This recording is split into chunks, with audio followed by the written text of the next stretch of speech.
I think I have a rather unusual or unorthodox history, and it's created the role that I have at the University of Michigan as a professor. I actually went from the University of Wisconsin and turned down a position at Princeton to go work for a man with an $11 million pizza company.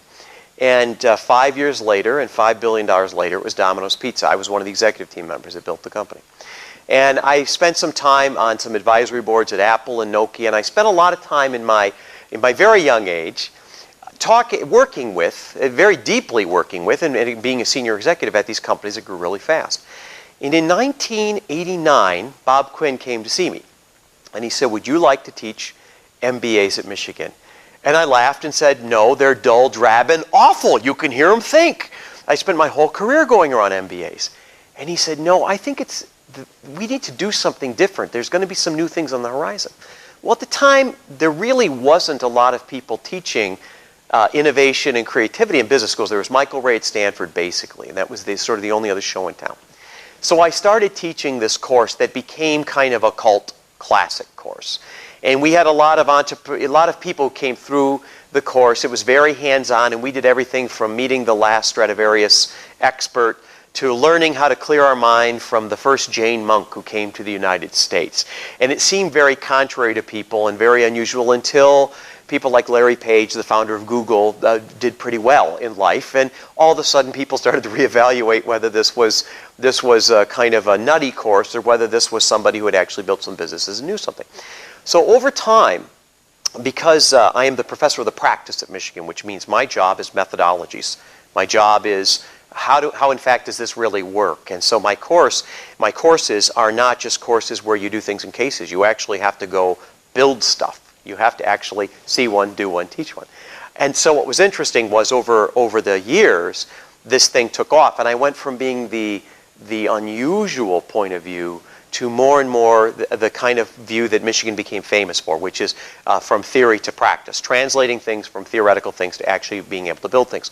Well, as time went on, it occurred to me that the real opportunities to learn was to do a lot of work with businesses. And so we built a consulting practice with a bunch of professors. We engaged a lot of the business students and said, let's go work at General Electric or Pfizer or a lot of Toyota. Let's figure out how to do this, how to make innovation happen and connect a lot of dots at a large scale.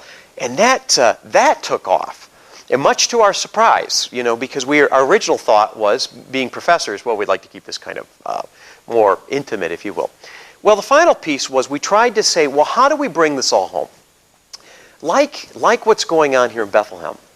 Ann Arbor is this place where there's an amazing growth. There's almost $5 billion worth of construction in this little town.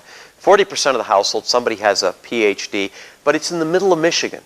And Michigan's economy is evaporating very quickly. And we said, how are we going to bring what we do in the world home? And so what we did was we went to the Hayworth Company, who is one of the great furniture design companies and industrial space design companies in the world. Their largest vendor, a company called ISCG. And we said, let's build a space across the street from the university, a real nice space.